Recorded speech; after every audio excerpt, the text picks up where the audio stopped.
اگر معاملہ الٹا ہو تو کیا عورت بھی دوسرے مرد کا انتخاب کر سکتی ہے؟ اصل بات تو یہ تھی کہ مجھے یقین تھا کہ میرے اولاد نہ ہونے کی وجہ سے یہ کبھی نہیں ہو سکتا کہ میرا شوہر میری محبت کو بھلا کر کسی اور عورت کو بیاہ لائے۔ میری محبت تو ان کی زندگی تھی، ان کی روئی روئی میں بسی تھی۔ بھلا یہ کیسے ممکن تھا کہ محبت کا یہ نولکھا ہار میری گردن سے اتار کر کسی اور کی گردن کی زینت بن جائے؟ عورت بھی مرد کے بارے میں کس قدر خوش فہمیوں میں مبتلا رہتی ہے، نہیں جانتی کہ اس ہستی کو بدلتے دیر نہیں لگتی۔ جہاں عورت کی محبت کی چٹان کی طرح مضبوط ہوتی ہے، وہاں محبت محض مصلحت بھی بن سکتی ہے اور کسی روز اس کی نیت بدل سکتی ہے۔ کسی خوبصورت عورت کو دیکھ لے تو مرد کا دل قابو میں نہیں رہتا، جبکہ شریف عورت ہمیشہ ایک مرد کی محبت کو ہی اپنی زندگی کا حاصل سمجھتی ہے، خواہ اس کی نظروں کے سامنے کتنے ہی مرد کیوں نہ گزر جائیں۔ ایک دن کسی نے خبر دی کہ محی الدین نے دوسرا بیاہ رچا لیا ہے۔ یہ انکشاف میرے لیے ایسا ہی تھا جیسے ہیروشیما اور ناگاساکی پر ایٹم بم گرایا گیا ہو۔ میرے دل کی زمین تو ایسی جلی کہ پھر اس میں رویدگی کی امید نہ رہی۔ ان کی یہ حرکت مجھ سے کب تک چھپتی؟ آخر کار مجھے بتانا پڑا۔ پھر ایک روز وہ دوسری عورت جو اب ان کی بیوی تھی اس کو گھر لے آئے۔ جو ہو چکا تھا اسے قبول کرنا تو ناگزیر تھا۔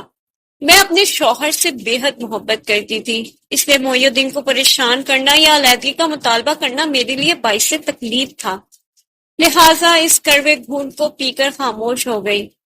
ماں نے بھی سمجھایا کہ اپنے شوہر کے گھر رہو اور سوکن کے ساتھ گزارا کرو، میکے آ کے بیٹھنے سے کچھ خوشیاں نہیں ملیں گی، البتہ بھائیوں اور بھابھیوں پر بوجھ بن جاؤ گی۔ اپنا گھر اپنا ہی ہوتا ہے۔ محی الدین تم سے برا سلوک نہیں کرے گا، مرد اولاد کے لیے دوسری شادی کرتے ہیں، اور پھر وہ تو پیسے والا ہے، یہ کوئی انہونی بات نہیں ہے۔ مرد ایسا کرتے رہتے ہیں، کون ان سے باز پرس کر سکتا ہے؟ سوکنیں شہزادیوں اور ملکاؤں پر بھی پڑتی ہیں، وہ بھی تو برداشت کرتی ہیں۔ ماں کے سمجھانے سے نصیب کا لکھا جان کر صبر کر لیا۔ سوچا کہ اگر سوکن کو سوکن نہ سمجھوں گی تو زندگی کے دن اچھے گزر جائیں گے، مرد بھی پرسکون رہے گا اور ہمارا سکون بھی تہبالا نہیں ہوگا۔ میں نے کبھی مہجبی کو سوکن نہیں جانا، مگر یہ جانے کس مٹی کی بنی تھی۔ باوجود میرے اچھے سلوک کے اس کو میرا وجود کانٹے کی طرح چبھتا تھا۔ بہانے بہانے سے گھر کا سکون برباد کرنے سے نہیں چوکتی۔ رفتہ رفتہ محی الدین بھی لا تعلق ہوتے جا رہے تھے۔ میں نے سوچا کہ وہ جو میرے ساتھ کر رہے ہیں اسے برداشت کر لوں۔ نہ جانے مہجبی نے کیا پڑھایا ہے، نہ جانے مہجبی نے کیا پڑھایا کہ شوہر نے میری پرواہ کرنا چھوڑ دی۔ میں نے یہ بھی سہ لیا۔ محی الدین نے اس عورت کی جھوٹی شکایتوں پر کئی بار میرے ساتھ گالم گلوچ بھی کی، مگر میں نے صبر کیا۔ سوکن کے بچوں کو سنبھالا، ان کی خدمت کی اور ماں سے بڑھ کر پیار دیا، کیونکہ وہ میرے محی الدین کے بچے تھے، سو مجھے دل سے عزیز تھے۔ بچے تو پیار کے طالب ہوتے ہیں، پیار پا کر وہ میرے دیوانے ہو گئے، ہر وقت میرے پاس رہتے۔ وہ مجھے اپنی ماں سے زیادہ چاہنے لگے۔ اس کو یہ بات بھی گوارا نہ تھی کہ اس کے بچے مجھ سے زیادہ پیار کرے اور ان معصوموں کو روئی کی طرح دھنک ڈالتی۔ ایک روز مجھ سے ملنے کے لیے میرا چچا زاد بھائی ہمارے گھر آیا۔ میں بہاول میں تھی اور بہت بیمار تھی، وہ یہی بتانے آیا تھا۔ وہ تو مجھے اپنی سگی بہن جیسا جانتا تھا، کبھی سوچ بھی نہیں سکتی تھی کہ سوکن مجھ پر ایسا برا الزام لگا دے گی۔ بلال بیچارہ بمشکل 1 منٹ بیٹھا ہوگا، اس نے چائے کی پیالی تک نہیں پی، بس ماں کی علالت کا بتایا اور چلا گیا۔ نہ جانے ماں جبی نے کس انداز میں محی الدین کو یہ بات بتائی کہ اس نے مجھ سے کہا، میری غیر موجودگی میں دیگر مردوں کو گھر میں بٹھا لیتی ہو، تمہیں لحاظ نہیں آتا؟ اور تمہارا چچا زاد تھا، ماں جبی کا تو نہیں، پھر تم نے اس سے پردہ کیوں نہیں کرایا؟ حالانکہ ماں جبی تو اس کمرے میں آئی بھی نہیں تھی جہاں ہم بیٹھے تھے۔ اس نے کہا، تم اب بھی اور اسی وقت میرے گھر سے نکل جاؤ، مجھے ایسی آوارہ عورت کو گھر میں رکھنے کی ضرورت نہیں ہے۔ میری بیٹیاں آج چھوٹی ہیں، کل بڑی ہو جائیں گی تو کیا تمہارے ایرے غیر رشتہ داروں کے متھے لگیں گی؟ میں اب تم کو مزید برداشت نہیں کر سکتا۔ میں بھلا آباد ایک اب تھی جو اب برباد ہو رہی تھی۔ یہ سوچ کر عورت کی شرافت پر دھبا نہ آئے، یہاں پڑی تھی کہ شوہر کا گھر ہے، کوئی مجھ پر انگلی نہیں اٹھائے گا، ورنہ 2 وقت کی روٹی دینے والا تو خدا ہی ہے۔ اس وقت سخت سردی تھی، سر پر چادر، نہ پیر میں جوتی۔ انہوں نے مجھے بازو سے پکڑ کر باہر کر دیا۔ کچھ دیر برآمدے میں ٹھہری رہی، بچے باہر آئے اور مجھ سے لپٹ گئے۔ وہ مجھے بھینچ کر رو رہے تھے، لیکن اس ظالم مرد نے ان کو بھی کھینچ کر علیحدہ کر کے کمرے میں بند کر دیا اور مجھے گھر سے باہر نکال دیا۔ میں ننگے پاؤں شدید سردی میں پیدل کئی میل چل کر شہر آئی اور اپنے واقف لوگوں کے گھر پناہ لی۔ ان بیچاروں نے مجھے سہارا دیا کیونکہ تھکن اور صدمے سے آتے ہی فرش پر گر پڑی تھی۔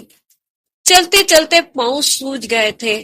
وہ جو مجھ سے محبت کے بلند بانگ دعوے کرتا تھا، اس نے آج مجھے 3 کپڑوں میں دھکے دے کر گھر سے نکال دیا تھا۔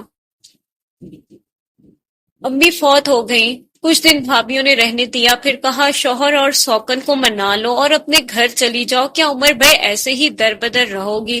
بھائیوں کا بھی یہی خیال تھا، لیکن عورت لاکھ سونے جیسی ہو، انسان ہوتی ہے، آخر اس کی بھی عزت نفس ہوتی ہے، وہ مٹی کا مادو تو نہیں ہوتی۔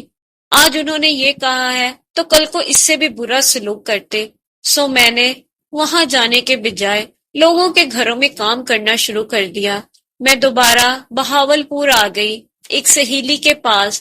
چند دن قیام کیا، کام کی تلاش میں میرے دن یوں ہی برباد ہوتے رہے۔ دل کہیں نہیں لگتا تھا، کبھی شوہر کی محبت، کبھی ان کی بے وفائی خون کے آنسو رلاتی تھی۔ دنیا سے دل اچاٹ ہو گیا تھا، سوچتی اے کاش میں خودکشی کر سکتی۔ کبھی دل کرتا کہ بال کھول کر کپڑے نوچ کر سڑکوں پر دیوانی سے پھرنے لگوں، شاید اس طرح سکون مل جائے۔ پھر بھی خود پہ قابو کیا اور اپنے شوہر کی بیوی ہوتے ہوئے لوگوں کے گھروں میں کام کرنا شروع کر دیا۔ کافی عرصے بعد ایک روز کسی نے بتایا کہ تمہاری سوکن کو نہ جانے کیسا بخار ہوا ہے، وہ پاگل ہو گئی ہے۔ ننگے سر، ننگے پاؤں، لباس سے بے پرواہ گھر سے باہر بھاگ جاتی ہے، چیختی چلاتی ہے، اسے پکڑ کر لاتے ہیں گھر چلو، کہتی مجھے چھوڑ دو، میرا کوئی گھر نہیں ہے۔ پھر دیواروں سے سر ٹکراتی اور بال نوچتی ہے۔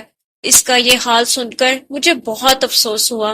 میں بچوں سے بہت محبت کرتی تھی، اور پاگل ماں کے بچوں کا کیا حال ہوتا ہوگا یہ تو ہر کوئی جانتا ہے۔ وہ بیچارے کس طرح خوف زدہ ہوتے ہوں گے، وہ معصوم ماں سے محروم ہو گئے۔ اگر میں وہاں ہوتی تو انہیں اپنے پروں میں چھپا لیتی، اپنے کلیجے سے لگا لیتی، نہ جانے اب ان کا کیا حال ہوگا۔ تھوڑے دنوں بعد وہ بیچاری گھر سے سڑک پار کرتے ہوئے کسی بس تلے آ گئی اور اس کی موت واقع ہو گئی۔ اس کے بعد معی الدین کو میری یاد آئی۔ اس نے بڑے جتن کیے کہ مجھے گھر واپس لے جائے، کئی بار ان کوٹھیوں کے چکر لگائے جہاں میں کام کرتی تھی، مجھے بھی ان کا سامنا ہو جاتا تھا، میرا خون کھولتا تھا۔ اس کی بے وفائی نے مجھے نفرت کی آگ میں جلا دیا تھا۔ میں نے اس کے ساتھ جانے سے انکار کر دیا۔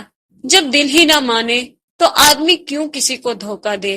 میں آج کہہ سکتی ہوں کہ عورت کی نفرت اس کی محبت سے زیادہ پائیدار ہوتی ہے۔ میرا اس کے ساتھ محبت کا رشتہ شاید ختم نہ ہوا ہو، مگر عزت اور تکریم والا رشتہ نابود ہو چکا تھا۔ جب دل کے رشتے نہ رہیں تو میں دنیاوی رشتوں کے لیے کیسے اس سے ناتا جوڑ لیتی؟ وہ مجھے ڈھونڈتا رہا اور میں گھر بدلتی رہی، یہاں تک کہ دور کی کالونیوں میں کام ڈھونڈ لیا تاکہ وہ مجھے تلاش نہ کر سکے۔ وہ بھی کچھ عرصے بعد مایوس ہو گیا۔ کبھی اس نے پرانے گھر جا کر میرا پتہ کیا ہوگا جہاں میں پہلے کام کرتی تھی، وہاں میں کبھی کبھار جاتی ہوں، انہوں نے یہاں کا پتہ دے دیا ہوگا۔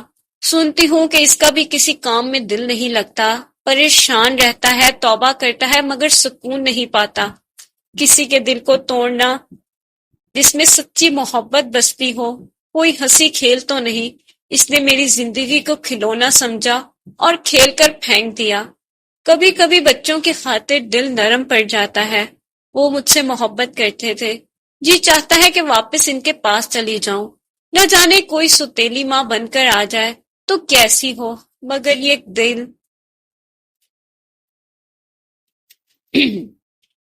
دل معی الدین کو معاف کرنے پر آمادہ نہیں ہوتا۔ انسان پر ایک وقت ایسا آتا ہے کہ وہ اپنے دل سے مجبور ہو جاتا ہے، سو میں بھی دل سے مجبور ہوں۔